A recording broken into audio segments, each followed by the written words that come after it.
अब आते हैं प्रश्न क्रमांक 12। तो देखिए प्रश्न क्रमांक 12 क्या दिया हुआ है, किसी समांतर श्रेणी के m तथा n पदों के योगफल का अनुपात। तो m तथा n पदों के योगफल यानी कि sm बट्टे sn, इसका अनुपात हमें दिया हुआ है m स्क्वायर बट्टे n स्क्वायर, ये हम लिख सकते हैं। ठीक है, तो दर्शाइए कि mवें तथा nवें पदों का अनुपात। अब देखिए m तथा n पद का बोला है यानी कि am बट्टे an। देखिए दोनों अलग है, ये जो है वो योगफल का अनुपात है और ये जो है वो पद का अनुपात। तो हमें पद का अनुपात सिद्ध करना है कि 2m माइनस 1 बट्टे 2n माइनस 1 ये होगा। ठीक है, तो देखिए जो हमें दिया है उसको हम सरल करेंगे, हल करेंगे और ये हमें सिद्ध करना है। तो ठीक है, sm, तो sm को मैं क्या लिख सकता हूं, ये m पदों का योगफल है, हमारे पास n पदों का योगफल का फुल फॉर्म क्या है, इसका formula Sn equal to n by 2a plus n minus 1d ये है। तो n की जगह यहाँ पे m है तो क्या हो जाएगा m by 2a plus n minus 1, तो n की जगह क्या हो जाएगा m minus 1d upon n की जगह n by 2a plus n minus 1d।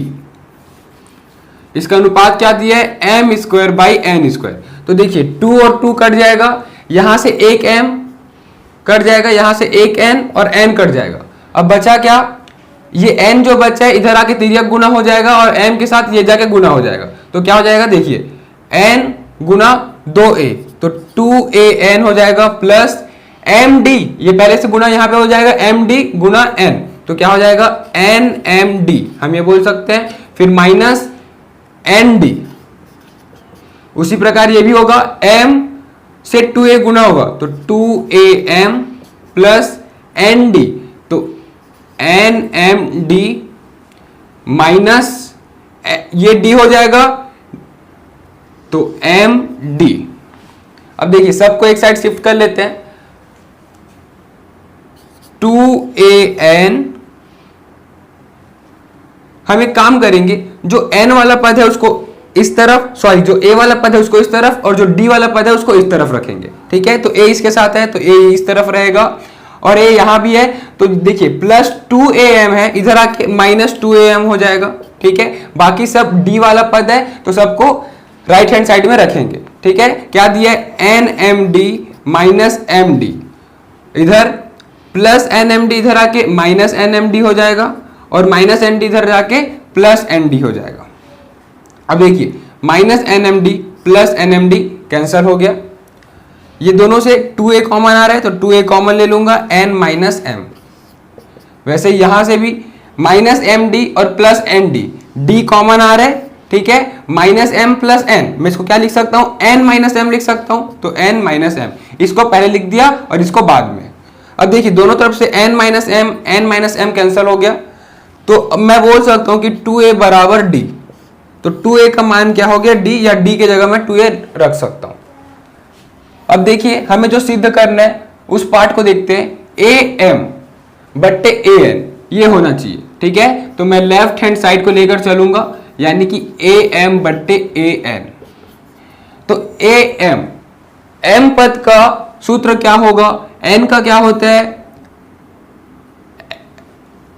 an equal to a plus n minus 1d ये होता है, तो n की जगह m हो जाएगा तो a plus m minus 1d। मैं क्या करूंगा, इस d के जगह मैं 2a रख सकता हूं, तो d के जगह 2a रखता हूं मैं, तो a plus m minus 1 2a upon a plus n minus 1 2a। इसको मल्टीप्लाई करता हूं यहां पे, तो a plus 2am minus 2a upon a plus 2an minus 2a। देखिए माइनस 2a प्लस a क्या होगा, माइनस a, यानी कि 2am minus a minus 2a क्या होगा, माइनस a, तो 2an माइनस a। ये देखिए ऊपर और नीचे दोनों से a और a कॉमन आएगा, तो a ऊपर से भी कॉमन आएगा नीचे से भी कॉमन आएगा, तो क्या बच जाएगा 2m माइनस 1 और 2n माइनस 1।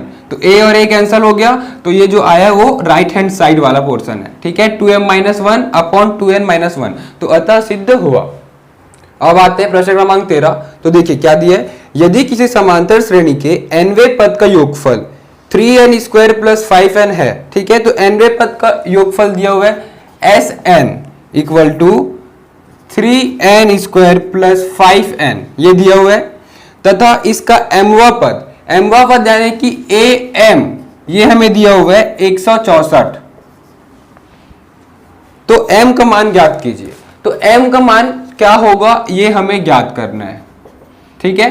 तो देखिए, तो देखते हैं, इस श्रेणी का Sn दिया हुआ है, तो Sn दिया हुआ है तो हम S1 निकाल सकते हैं, और S1 ही क्या होता है, पहला पद होता है यानी कि A1, ठीक है, जो कि हमें m निकालना है। तो am हमें दिया हुआ है, तो am का सूत्र क्या होता है, am equal to a plus m-1 d, ये होगा। तो am हमको दिया हुआ है 164, तो इसको पूरा निकालने के लिए हमें m को निकालने के लिए a और d की आवश्यकता पड़ेगी। तो a और d हमें यहां से मिलेगा, ठीक है। a यानी कि पहला पद, तो पहला पद क्या होगा, मैं S1 निकाल लेता हूं, तो S1, तो n के जगह 1 रखूंगा, तो क्या हो जाएगा 3 × 1 का स्क्वायर प्लस 5 × 1, तो ये हो जाएगा 3 प्लस 5 8, तो S1 8 आ गया। तो S1 equal to A1 equal to 8, ठीक है। मैं बता चुका हूं कि देखिए कोई भी श्रेणी हो 2 4 6, तो जो पहला पद होता है A1 वही S1 भी होता है। क्यों? क्योंकि पहले पद का योग, तो पहले पद का योग तो स्वयं खुद पहला पद होगा, ठीक है। तो S1 A1 दोनों बराबर होते हैं। तो A1 यानी कि A तो हमें पता चल गया, अब हमें D निकालना होगा। तो D निकालने के लिए हम क्या करेंगे, A2 भी निकालेंगे, ठीक है। तो देखिए अगर हमें S2 पता चल जाएगा यहां से, ठीक है, तो S2 क्या होता है, A1 और A2 को प्लस करने पर S2 मिलता है, ठीक है। दो पदों का योगफल, पहला पद और दूसरा पद का अगर मैं योग करूंगा तो S2 आएगा। तो मैं यहां से S2 निकाल लेता हूं, S2 इक्वल टू 3 × 2 का स्क्वायर प्लस 5 × 2, ये हो जाएगा 4 4 3 12 प्लस 10, ये हो जाएगा 22। तो S2 क्या हो जाएगा 22। अब S2 तो आ गया, लेकिन S2 बनता किससे है, A1 प्लस A2 से। तो S2 के जगह मैं क्या लिख सकता हूं, A1 plus A2 equal to 22। हमें A2 चाहिए यानी कि दूसरा पद, क्यों, क्योंकि इसके लिए हमें D का जरूरत पड़ेगा। और D कैसे निकलते हैं, A2 माइनस A1, उसके लिए A1 तो पता चल गया, लेकिन A2 यहां से पता चलेगा। तो A2 बराबर 22 माइनस A1, A1 का मान हम यहां से निकाले 8, तो A2 बराबर 22 माइनस 8, ठीक है। तो देखिए क्या हो जाएगा, A2 बराबर 14, तो A2 आ गया 14। अब हमें A1 पता है, A2 पता है, हम यहां से D निकाल सकते हैं, ठीक है। तो देखिए हम D निकालते हैं यहां से, तो D equal to A2 minus A1 होता है, D इक्वल टू A2 यानी कि दूसरा पद 14 माइनस पहला पद 8, तो D बराबर क्या हो जाएगा 6, तो D का मान हो गया 6।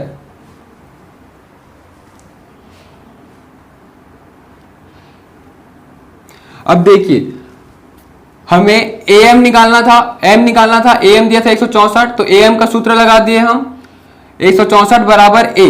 तो A क्या दिया हुआ है, यानी कि A1 8 प्लस M-1 और D का मान दिया है 6, तो 164 बराबर 8। देखिए ये जो प्लस 8 है इधर आके माइनस 8 हो जाएगा, M-1 इंटू 6, 164 में 8 घटा देंगे कितना बचेगा 156, ठीक है। 156 बराबर M-1 इंटू 6।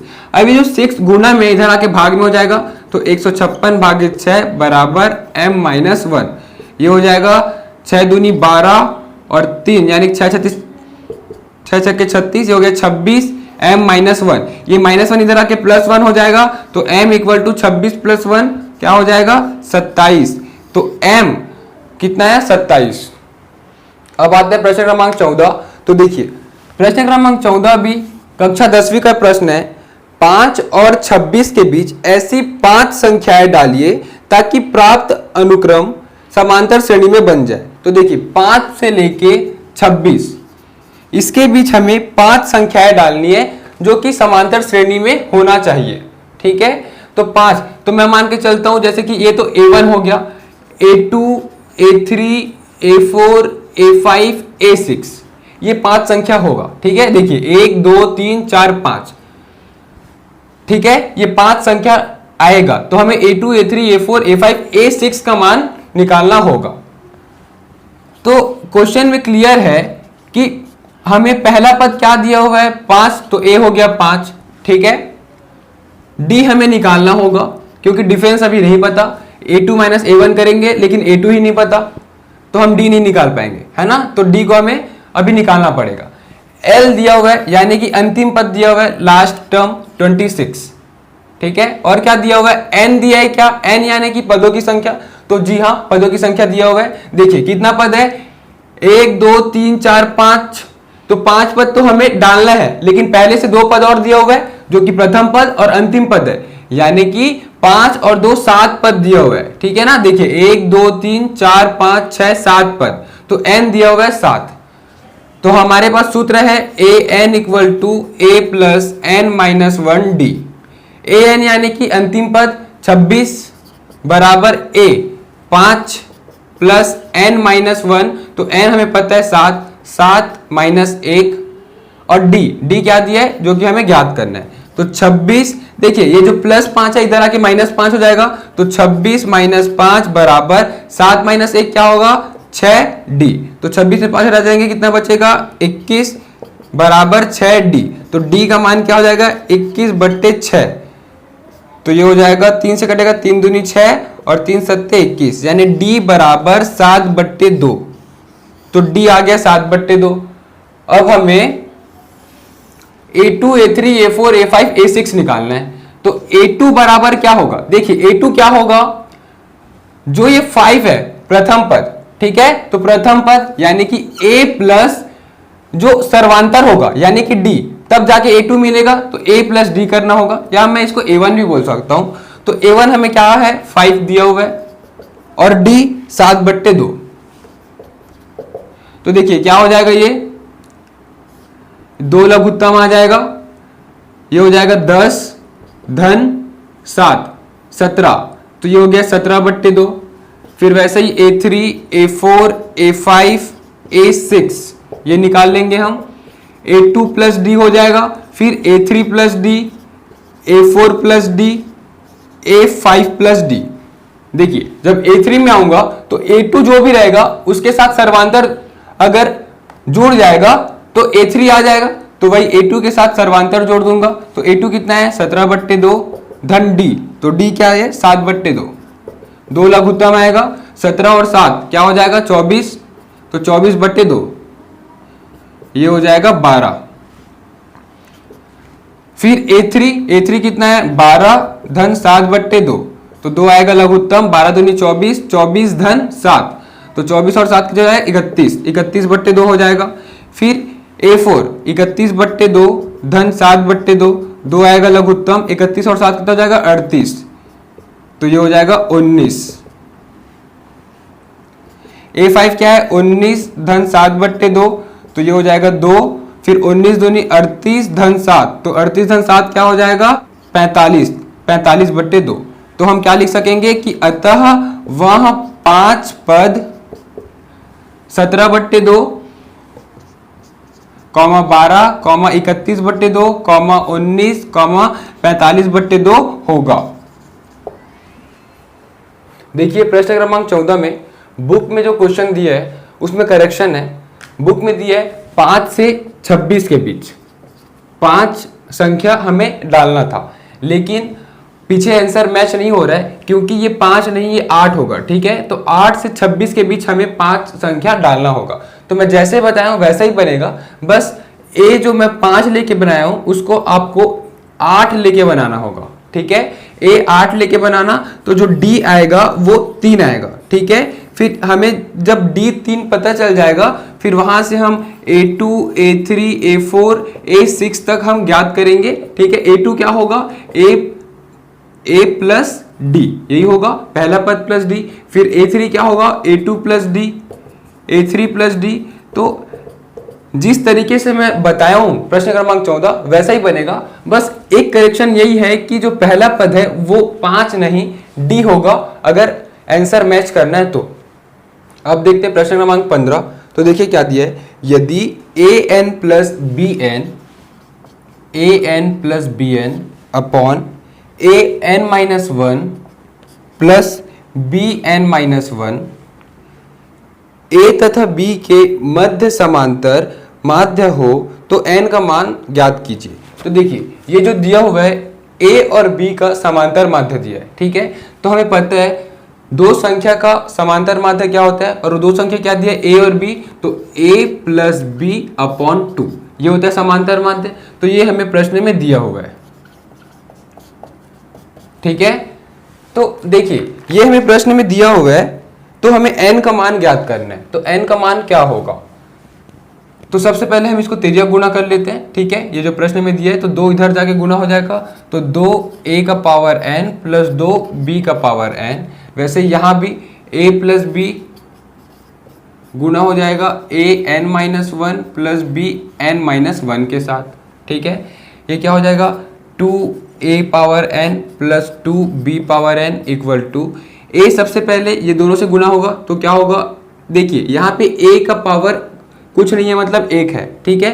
तो a का पावर एक है और जो गुणा होगा a के पावर n माइनस वन के साथ। हमें पता है कि जिसका आधार सेम रहता है उसका जो घात होता है वो जुड़ता है, ठीक है। यहाँ पे वन है तो क्या हो जाएगा, ये जुड़ जाएगा। तो अगले लाइन में क्या हो जाएगा, ये a n minus one plus one, ठीक है, जुड़ जाएगा। ठीक उसी प्रकार प्लस, अब देखिए ये b आधार अलग है तो खाली बस गुना होगा a b n minus one हो जाएगा, ठीक है। अब b को हम इसके साथ करेंगे तो क्या होगा b a n minus one. अब देखिए b गुना b n माइनस वन तो plus a b n minus one plus b a n minus one. अब देखिए यहाँ पे इसका घात एक है तो ये घात इसका जुड़ जाएगा क्योंकि ये गुणा में है, तो b n माइनस वन और प्लस वन हो जाएगा। अब देखिए minus one plus one cancel हो जाएगा, minus one plus one cancel हो जाएगा। इधर क्या है 2a का पावर n प्लस 2b का पावर n। अब देखिए 2a का पावर n, इधर भी a का पावर n है तो a का पावर n इधर आके माइनस हो जाएगा तो माइनस a का power n plus 2b power n, तो b पावर n प्लस में इधर आके माइनस में हो जाएगा b पावर n। अब देखिए इधर क्या बचा है a b n minus one plus b a n minus one. अब देखिए 2a का पावर n माइनस a का पावर n, दो में से एक घटा दूंगा कितना बचेगा एक, यानी कि a का पावर n प्लस 2b का पावर n माइनस b का पावर n क्या होगा b का power n equal to a b n minus one plus b a n minus one.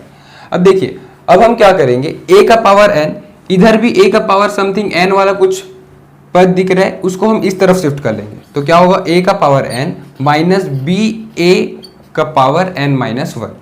वैसे ही a b का पावर n माइनस वन है, ये plus इधर जाके माइनस b का पावर n हो जाएगा। देखिए अब मैं क्या करूंगा, इस दोनों से a का power n minus one common लूंगा, ठीक है। देखिए a का पावर n माइनस वन ये मैं कॉमन लूंगा तो देखिए a का पावर n से a के power n minus one common ले लिया तो क्या बचेगा, देखिए a का पावर n था जिससे मैं a का पावर n माइनस वन ये कॉमन ले लिया, ठीक है। तो कॉमन ले लेना मतलब डिवाइड कर देना। तो देखिए जब आधार सेम होता है तो घात माइनस में होता है तो ये घात ऊपर जाके माइनस में हो जाएगा तो माइनस n और माइनस माइनस प्लस एक हो जाएगा तो plus n minus n cancel हो जाएगा तो a का पावर एक यानी कि a बचेगा इसमें, ठीक है, माइनस। अब देखिए a का पावर n माइनस वन तो कॉमन हो गया, b बचेगा। उसी तरीके से यहां से भी अपन b का power n minus one common लेते हैं तो a बचेगा माइनस b के पावर n से b का पावर n माइनस वन फिर से कॉमन लेंगे तो इसी प्रकार से बनेगा b का पावर n से b का पावर n माइनस वन। अगर मैं कॉमन ले लिया, दोनों डिवाइड में है और आधार सेम है दोनों का, तो ये जो घात है वो माइनस हो जाएगा तो माइनस n और माइनस माइनस प्लस वन, ठीक है। तो क्या हो गया minus n plus n cut गया, b का पावर वन यानी कि b। तो दोनों तरफ से a माइनस बी कट गया, ठीक है। तो हम क्या बोल सकते हैं a का power n minus one equal to b का पावर n माइनस वन। अब ये इधर आ जाएगा तो क्या हो जाएगा a का power n minus one upon b का पावर n माइनस वन और ये इधर वन बच जाएगा क्योंकि ये इधर आके डिवाइड में हो गया, ठीक है। अब देखिए यहाँ पे वन है तो ये n माइनस वन है इधर, तो मैं एक काम करूंगा इसको दोनों में n-1 है तो होल पावर n-1 ऐसा लिख सकता हूं, ठीक है। यहां पे 1 है तो इसका घात क्या होगा, इसका घात 0 होगा, ठीक है। और इस 1 की जगह मैं a बट्टे b भी लिखूं तो फिर भी कोई फर्क नहीं पड़ेगा, क्यों? क्योंकि देखिए a बट्टे b का पावर 0 क्या होगा, a बट्टे b का पावर 0 क्या होगा, एक ही होगा, तो क्या होगा a बट्टे b का पावर n-1। देखिए इस एक के जगह मैं a बट्टे b लिख दिया, उसका पावर 0, इसका मतलब एक ही होता है, ठीक है। तो मैं इसको लिख सकता हूं। अब अगर मैं दोनों साइड को तुलना करूं, कंपेयर करूं, तो n-1 बराबर 0 आ रहा है, ठीक है। तो n का मान क्या हो जाएगा, -1 उधर आके +1, तो अतः n बराबर 1, ये हो गया उत्तर।